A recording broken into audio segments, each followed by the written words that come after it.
हर्षवर्धन सपकाळ माफी मागा। हर्षवर्धन सपकाळांनी छत्रपती शिवरायांची तमाम महाराष्ट्राची माफी मागायलाच हवी, कारण टिपू सुलतानची तुलना छत्रपती शिवाजी महाराजांची करण्याची मोठी चूक सपकाळांनी केली आहे। टिपू सुलतान पराक्रमी होता का, त्याने मोठं शौर्य गाजवलं का, तो आधुनिक राजा होता का, याबद्दल मतमतांतर असतील, पण टिपू सुलताननं अत्याचार केले असं इतिहास सांगतो। टिपू सुलतान सोडाच या त्रिखंडात महाराजांची तुलना कुणाशीही करता येणार नाही। त्याची कारणं काय हे सांगणारा हा रिपोर्ट पाहूयात।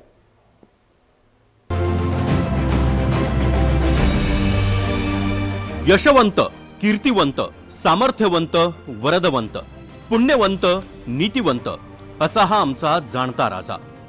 या आमच्या जाणत्या आणि लाडक्या राजाची तुलना कुणाशीच होऊ शकत नाही। या महाराष्ट्र धर्मात नाही, भारतात नाही, जगभरात, अवघ्या विश्वात नाही। या राजाची तुलना कुणाशीही करायला कुणी धजावू नये, कुणी तशी हिम्मतही करू नये। पण ही आगळीक आमच्या मराठी मुलखातच काँग्रेसचे प्रदेशाध्यक्ष हर्षवर्धन सपकाळांनी केली आहे। आणि तुलना केली कुणाशी, तर टिपू सुलतानशी। टिपू सुलतान हा कर्नाटकातला म्हैसूरचा। तो पराक्रमी होता, त्यानं शौर्य गाजवलं यात शंका नाही। तो इंग्रजांच्या विरोधातही लढला, त्याला हरवण्यासाठी निजाम आणि मराठ्यांना एकत्र यावं लागलं हे इतिहास सांगतो। पण पराक्रमी राजा म्हणजे नीतिमत्ता असलेला आणि जनतेचं कल्याण करणारा राजा नव्हे। टिपू पराक्रमी होता, पण त्यानं गैरमुस्लिम जनतेवर प्रचंड अन्याय अत्याचार केले। कोचीन पासून म्हैसूर पर्यंतच्या भागाला मलबार म्हणायचे। मलबारवर 1766 साली टिपूनं आक्रमण केलं। मलबारवर नायर राजाचं राज्य होतं। 7 वर्ष ही लढाई चालली, त्यामध्ये टिपूनं अत्याचार केले। शेकडो हिंदू आणि ख्रिश्चनांचं धर्मांतर केलं। ब्रिटिश, त्रावणकोर, मराठा, निजामाचे दस्त आणि म्हैसूरच्या गॅजेटियरमध्ये त्याची नोंद आहे। टिपू सुलताननं अनेक हिंदूंची हत्या केली, इतिहासात त्याचे दाखले आहेत।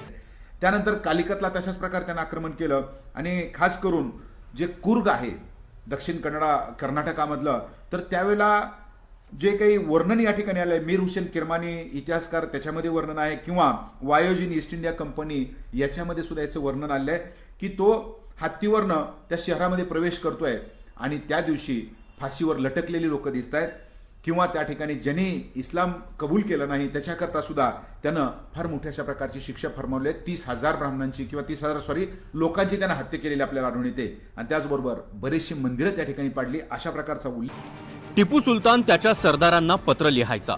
टिपूनं सैनिकांना लिहिलेली 2800 पत्र उपलब्ध आहेत।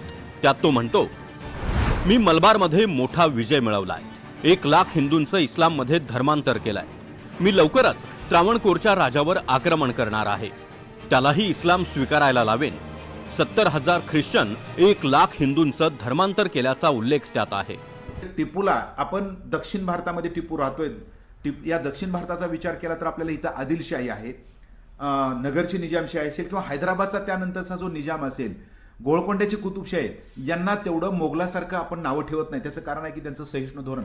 इथंच हा जो टिपू असेल इथं कमी पडलेला आपल्याला दिसतोय। आणि त्यामुळं टिपूनं जर आपण बघितलं तर ज्यावेळेस त्याच्या स्वाऱ्या झाल्या आहेत, खास करून अयंगार ब्राह्मणांची त्याने केलेली 800 ब्राह्मणांची केलेली हत्या, त्यामुळे मेळकोटे भागामध्ये आजही दिवाळी साजरी केली जात नाहीये। 22 मार्च 1778 ला सेनापतीला लिहिलेल्या एका पत्रात टिपू सुलतान म्हणतो, मी 2 सरदार पाठवतोय, त्यांच्यासोबत मिळून तू स्थानिक हिंदूंना ठार कर, 20 वर्षांखालच्या लोकांना कोठडीत टाक, 5000 जणांना झाडाला टांगून फाशी दे, हा माझा आदेश आहे। म्हैसूरमध्ये मेलकुटे नावाचं एक गाव आहे। त्या गावानं टिपू सुलतानच्या राज्यसत्तेला विरोध केला। त्यानंतर सुलतानच्या आदेशानुसार एकाच दिवशी त्या गावातल्या 800 लोकांचा नरसंहार करण्यात आला। तो दिवस होता दिवाळीचा, त्यामुळेच आजही त्या गावात दिवाळी साजरी केली जात नाही।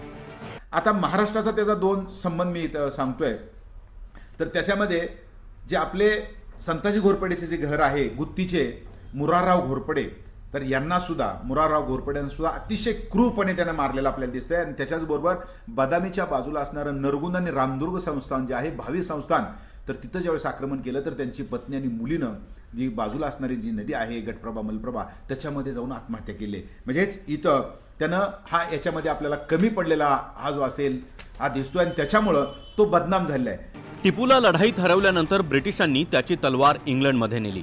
त्या तलवारीवर लिहिलं होतं, माझी ही विजयी तलवार काफिरांचा नाश करण्यासाठी तळपतीये। हे अल्लाह काफिरांच्या विरोधात आम्हाला सहाय्य कर, धर्माचा प्रसार करणाऱ्यांना विजयी कर, मोहम्मदांच्या धर्मात येण्यास नकार देणाऱ्यांचा नाश कर. 1789 साली केलेल्या मलबारच्या मोहिमेत टिपू सुलताननं 800 मंदिरं पाडली. Historical sketches of the south of India volume 2 मध्ये त्याचा उल्लेख आहे. महाराष्ट्रात देखील टिपू सुलताननं संताजी घोरपडेंच्या घरातल्या मोरारराव घोरपडे यांना अतिशय क्रूरपणे मारलं. ही फक्त काही उदाहरणं आहेत आणि या सगळ्या उदाहरणांचे ऐतिहासिक दाखले आहेत.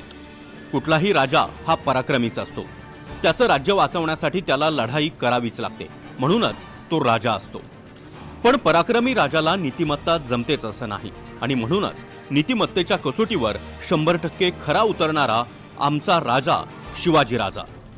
आपले शिवाजी महाराज महान का? ते पराक्रमी होतेच. स्वराज्याची पताका फडकावली ती महाराजांनीच. पण कुठलाही राजा महान ठरण्यासाठी महत्वाच्या असतात त्या 3 कसोट्या.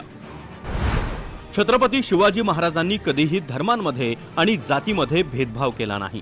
एकाही मशिदीला हात लावला नाही. उलट स्वतःच्या गडांवर मुस्लिमांसाठी मशिदी बांधल्या. शेतकऱ्यांना न लुटणारा आणि कारभार ऐसा करावा की रयतेच्या भाजीच्या देठालाही हात न लावणे असं सांगणारा हा आमचा राजा होता. कल्याणच्या सुभेदाराची सून महाराजांनी साडी चोळी देऊन सन्मानानं परत पाठवली. असा हा आमचा चारित्र्य संपन्न राजा.